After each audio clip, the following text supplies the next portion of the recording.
महाराष्ट्र शासन पशुसंवर्धन विभाग व यशोदीप पशुवैद्यकीय महाविद्यालय व पशु चिकित्सालय रुग्णालय सरळगाव यांच्या संयुक्त विद्यमाने भुवन तालुका मुरबाड जिल्हा ठाणे या ठिकाणी पाळीव प्राण्यांसाठी मोफत आरोग्य तपासणी शिबिर आयोजित केले होते।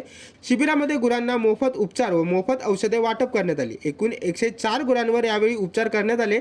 जनतेला उत्तम व दर्जेदार आरोग्य सेवेचा लाभ मिळावा या हेतूने हे शिबिर आयोजित केले होते। जिल्ह्यातील पशुधनाच्या गरजा लक्षात घेता व राज्यातील पशुधन अधिक बळकट व्हावे या उद्देशाने यशोदीप सामाजिक विकास संस्थेने हॉस्पिटलच्या माध्यमातून ही सेवा उपलब्ध केल्याचे यावेळी पदाधिकाऱ्यांनी सांगितले।